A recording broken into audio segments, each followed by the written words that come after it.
Well, it just comes to me naturally. I just let it come to me naturally. I just something inside of me that wants to make movies, I think, and wants to make something new. I don't just want to sit and say, well, I made a movie and that's it. I have to make another one.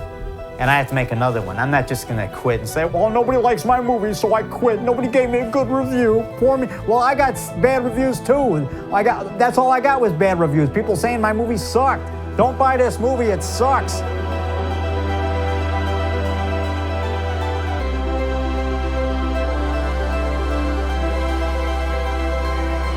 You gotta have a goal. You gotta have something you can look forward to accomplishing because it gives you, it's exhilarating. Like in Bride of Frankenstein, enthralling is it not? You know, it's enthralling to create life. And I feel that way about creating my movies. As Dr. Frankenstein created monsters, I'm creating my monster movies. Buy my stinking movies. I need your money and you need my movies. Yes, I want to inspire you, yes, but you know, I need money so I can buy my girlfriend her bacon and eggs. Welcome to the show that reveals the beautifully complex and unique minds behind the world's most inadvertently insane movies, where primal enthusiasm and raw ambition trump formal training. Beyond Hollywood and beneath the underground, there lies the outsider.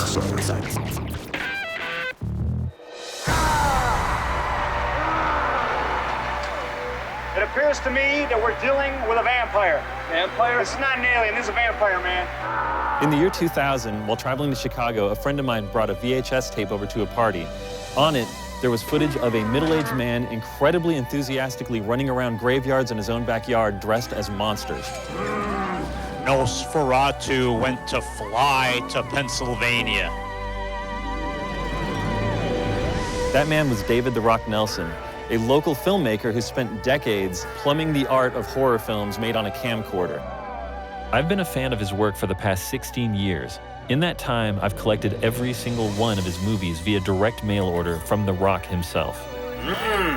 He would personalize each tape with footage of himself flexing his muscles and yelling at the camera. David Rock Nelson! Yes, now enjoy this special 2016 DVD by me. I learned that a film festival in Philadelphia was going to showcase his work. And since The Rock doesn't trust airplane technology, I figured a cross-country road trip from his hometown of Des Plaines, Illinois would be a perfect opportunity to learn about him and his movies.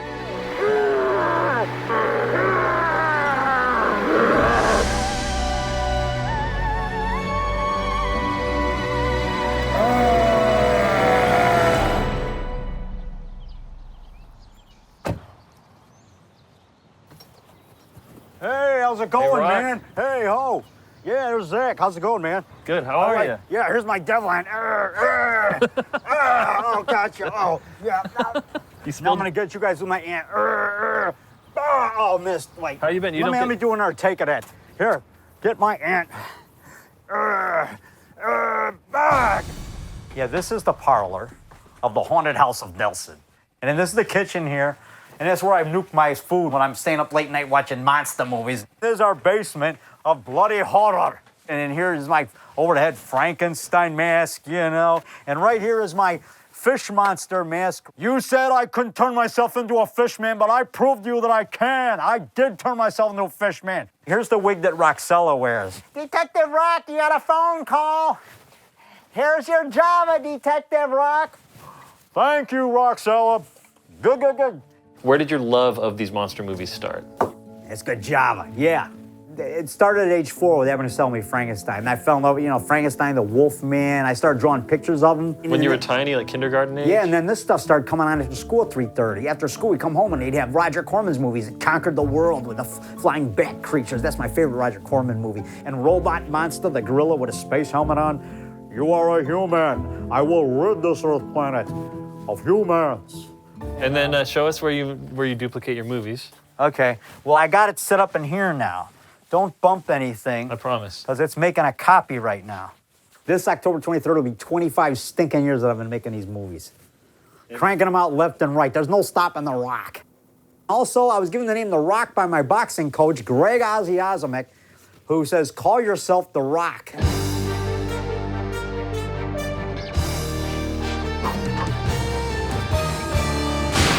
David "The Rock" Nelson is the first fighter to compete during 3 decades of Golden Gloves, 70s, 80s, and 90s. The world's only two-fisted filmmaker. Well, David, there you go. That's why I'm in shape too. So people see your movies through WGN. So what's your relationship like with those guys? Well, I love them. I thank God, you know, they're promoting me. I think Larry Pottis, somebody said he might be my top fan in Chicago.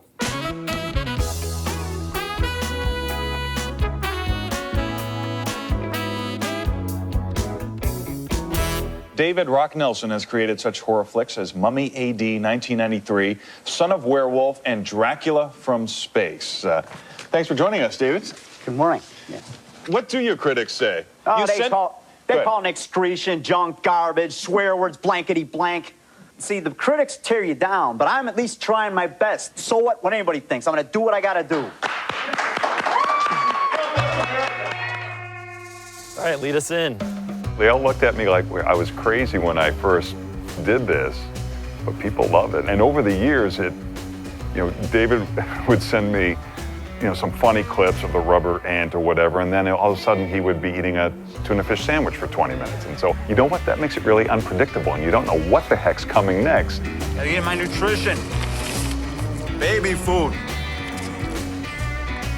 I didn't know how people would react, but when we started showing these films, people would laugh. And I would say, Dave, does it bother you that they're laughing at your movie? Because it's, I thought it was supposed to be a horror movie. He says, no, I love that they're laughing. All right, Drake, I'm gonna bash your face in with this rock. I mean this brick. Ha!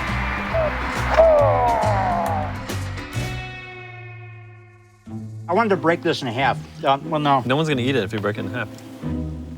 Yeah, right. Just take the box. Take the whole box. Yeah, you're right. No one's gonna want this. Oh, but wait a minute. There's one broken in half that's got cherry in it. Oh, No one will yeah. probably want that, right? All right. I'm gonna take this with. Sounds good. Is this the green one? Yeah. I think they want to get us walking out, though. They want to get a shot of us walking out. I just want to make a coffee to take with me. Okay. What did I do with my lid? That's okay. Wait a minute. I think it's in the bathroom. We'll just have to sit. Oh, here it is in my pocket. Oh, good. All right. 'Cause I don't want to spill it in the car, man. All right. Here we go. Yeah. You feel good? Man. Yeah. Oh, I want to get a bag of Cheetos. Wait. Wait, I just want to get. Janet likes those cheese nips, Cheez-Its. Yeah, she likes these. All right. You ready? You ready to roll? Yeah, I'm ready to roll, man. Yeah. All right. I'll let you lead. I'll carry your cookies. Okay.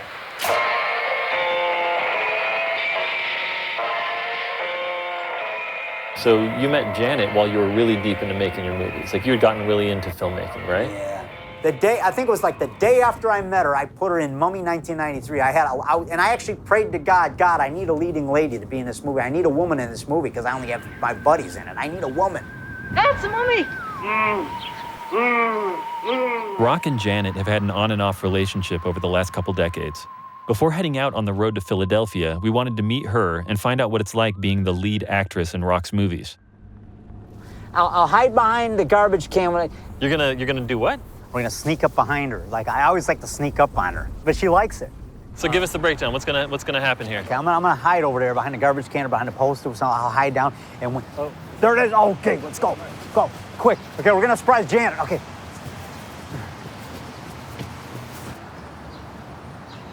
Here it comes again. There she is. That's her.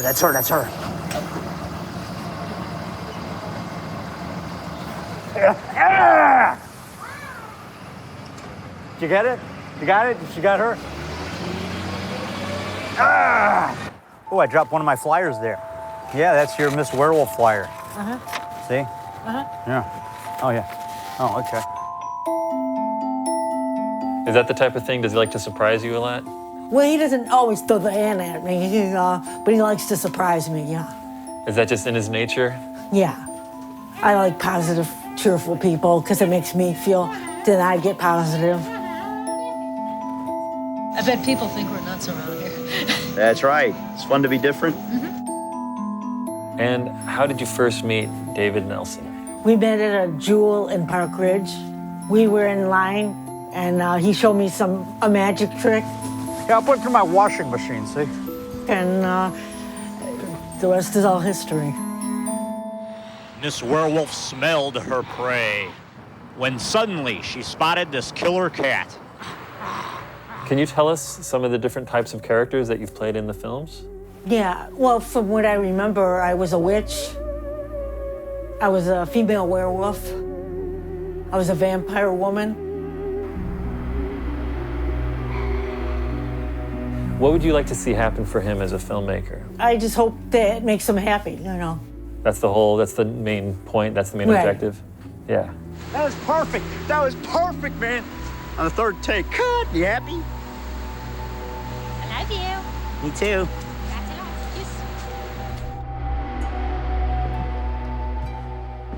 All right, so before we go, we got something to make the trip special. Here, help me with this up. Yeah, I'll help you.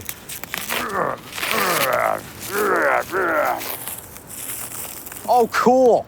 Horny Toad Man. And look, for the sides. David Rock Nelson, Monster Mobile. It's my drawing. It's on my shirt. Look at it. I got it on right now. Look at this. There you go. I must have read your mind. Horny Toad Man. Is this encouraging? This is a good way to Yeah. start the trip? Yeah. All right.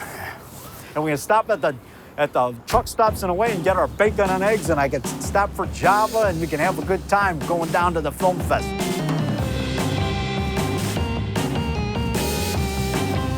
What's it like being in David the Rock Nelson's movies? It's psychotronic. Woo, woo, woo. The Rock has held a variety of odd jobs over the years, including being a door-to-door dictionary salesman and acting as a film extra in such movies as Groundhog Day. But you asked me what my favorite job was, right? The best one? Yeah, the Yeah, best in one. the Marines, being in the Marines for 4 years. That was a great job. I also like donating plasma later because I didn't have to work. I'd just go to the plasma clinic twice a week. But I like being in the Marines. No, I love the Marine Corps. Hoorah. I was one of the 8 out of 80 guys in our company that got to go to the Philippines because I had a good record and I didn't talk back and I did what they said. And I was stationed in Subic Bay for 15 months. And that was good libo. Lost my virginity over there on February 9th, 1977. And it only cost me 20 pesos, which is $2.72. I'm very proud of that. That's when I became a man. I became a real man. That's a good investment. I learned how to show affection to the women. But, you know, I got my very first movie camera in the Philippines. Right. I go into the PX, military store, and they got movie camera. I'm like, wow. I filmed stuff in the Marines during my 4 years. I'd carry a camera in my backpack, Super 8 film. And I'd show movies back at the squad bay at night, back at the barracks. I credit the Marine Corps for teaching me discipline, to keep going after your goal, keep going after your objective. I made it through the Marines 4 years.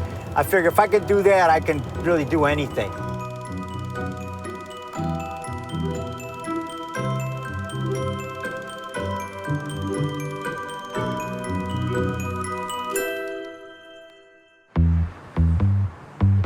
Yeah.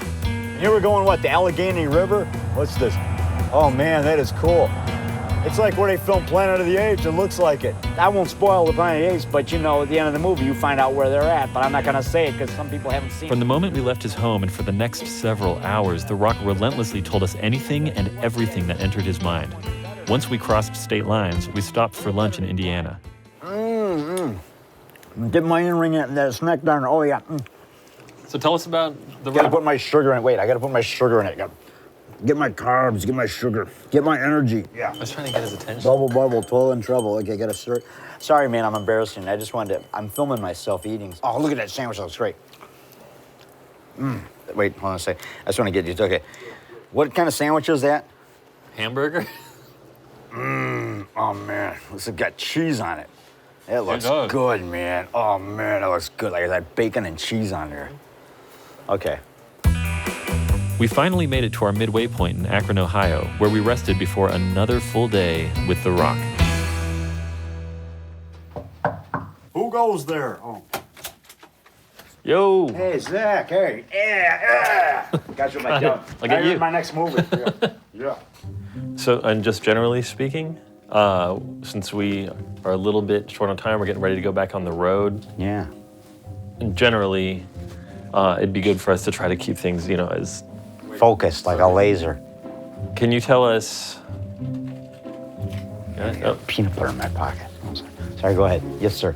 So you went to the Marines, and then you eventually ended up finding your way back to your favorite interests, which were boxing and monster movies? Well, yeah, it eventually got back to monsters eventually. But see, while I was in the Marines, I got interested a lot in Jesus, and then I wanted to be a minister, So I went to Bible college after the Marines. I used my GI Bill. So I went to the Maranatha Baptist Bible College in Watertown, Wisconsin, because they accepted the GI Bill.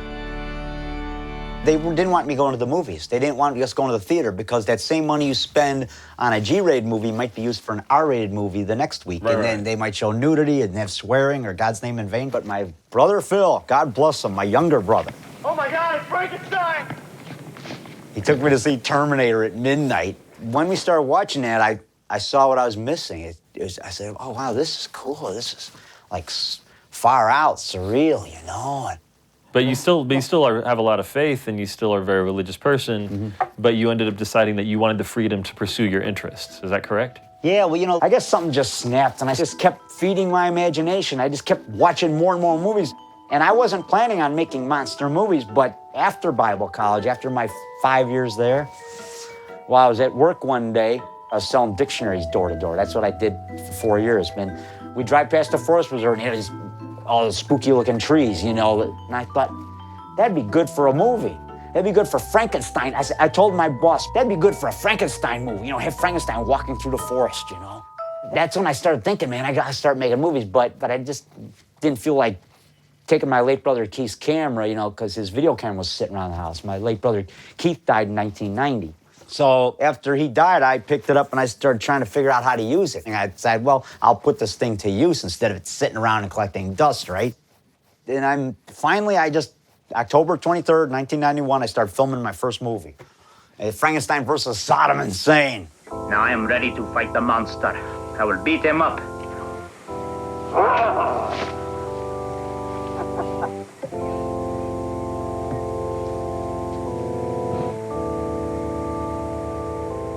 Rock has always enlisted his family and friends to act in his movies, including his elderly parents. Oh no, it's the Pumpkin Man. I'm going to get you, Harriet. And all the Nelson family. So you're mostly doing stuff in and around your home, and you were using your family a lot. Yeah. You were living with your parents. Yeah. Your mother passed away. Yeah, 2011. And 93. How you feeling? Oh, I'm feeling okay. 92 years young. You're gonna be 93 years young. A year younger next October 5th. Next October 5th is Harriet's big birthday. I hope I make it. Yeah, you will. She was 93 years old. And then my dad passed away in 2012. He was 95. Oh, it's a mummy. The mummy. Darling, I'm tired. I'm not falling under it. Okay, that's enough. That's enough to be falling asleep. And then around that same time, you found out that you had a medical issue. Yeah, prostate cancer. And I found that out in 2013. I thought I was gonna die, and it was like a dark cloud over me. And So how did you deal with that? What was that feeling like when they told you that? It's terrible. Yeah, I'm gonna die. I said, you know who I am? I'm David the Rock Nelson. I'm a former Marine, dang it. But you know what? I went ahead I finally decided to go to surgery. I thought surgery would be better than radiation. So, they cut it out. Okay, my fiends, I'm done the operation. I got my nice free Java. And look, I just want you to see. Look at this. See, that's where they took out the prostate, so you can see the stitches there. And, I'm just happy to be alive, brother. Maybe I can't have the sex like I did. I still think about it. But that's, hey. So, it's okay, man, because that's not why I'm here. I'm here to make monster movies, man. It's fine. Like I said, I'm there to make your life better, give you a good time. You know what I'm saying? Yes. Have some fun, man. Amen, brother. How are you feeling about the show tonight? I'm excited about it. I've been telling people they're gonna show my movies at a film fest, at Philadelphia Film Fest in Philadelphia. And my friend says, oh yeah, the city of brotherly love. Rock's I go, caffeine-fueled musings on life, politics, and filmmaking only intensified as we entered the final stretch of our adventure. I was drinking one night, I was buzzed, and I say, it's my destiny to make these movies. It's my destiny. 6 hours later, we finally arrived in Philadelphia, where Rock was to meet the staff of the Philadelphia Film Festival prior to that evening's show. You've been corresponding with him a while in preparation for bringing him out, but you're just meeting him now for the first time. What has all of that communication been like? Well, he completely lives up to his films, meeting him in person, the same mannerisms, the same topics of discussion. Right here, and I'm gonna get you. But I feel like that's part of, I guess, just the way he communicates, and it just really, as far as I'm concerned, adds to his charm. But it's hard to convey what's really enjoyable about him, and that is that kind of childish joy that he puts into all of his films through playing the roles, through doing all the voice dubbing, you know, and yeah, I mean, that's really what separates him. He's a self-made man who's content with his life.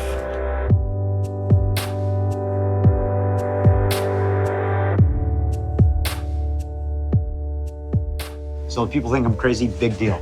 I'm gonna do what I gotta do. Oh, Zach Carlson and David the Rock Nelson.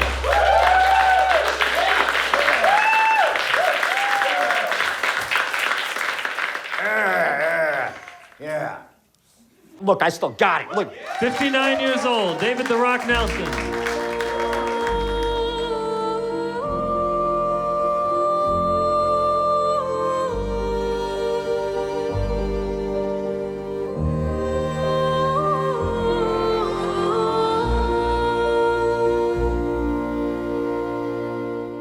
Can I ask you a question, Rock? Oh, yeah. There's people in town, in Chicago, who believe in your work and they support it. Right. And then there's people that say stuff to you that's like, you know, that they're questioning why you're not living in Hollywood, or they're questioning why you're not trying to be like Steven Spielberg. Right. Why don't you talk a little bit about that, about the people who get it and the people who don't? Yeah, okay. Well, it's like I told this guy, it just happened recently. This guy says, would you like to be like Steven Spielberg? I go, no, just want to be myself. I don't make his kind of movies. I make monster movies. He goes, yeah, but wouldn't you be the caliber of Steven Spielberg? And I said, no, I don't even want to be like him. I don't want to be him. I want to be myself. Okay? Because God made us each unique. You know, all of us are different. All of us got our own gifts, you know? So I'm glad I'm struggling. I'm glad I still got other goals to go. And you got to always have a goal, you know? But you got to take breaks and enjoy life too, man. Don't always be struggling. Take a break. Have a good time. Go and have some Java with your girlfriend. Go to a movie. Hey, you can't say I'm not a positive thinker. Ladies and gentlemen, give us one more amen, brother. I love it when you do that. Amen, brother. Ladies and gentlemen, live from Des Plaines, Illinois, David Rock Nelson!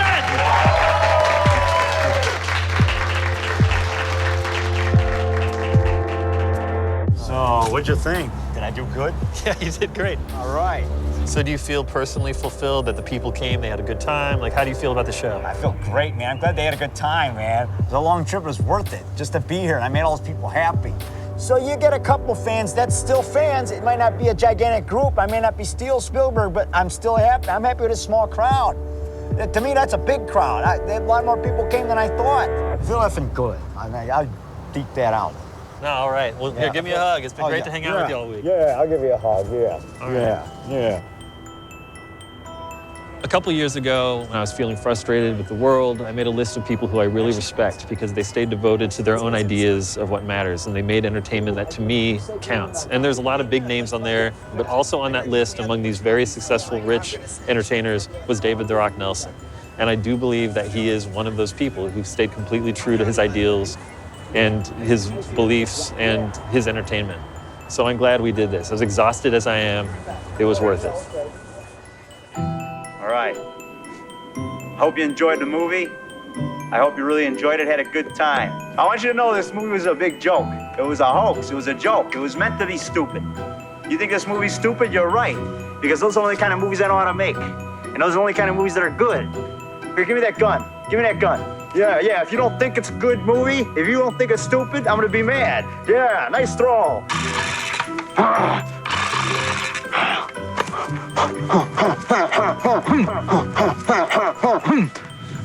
All right.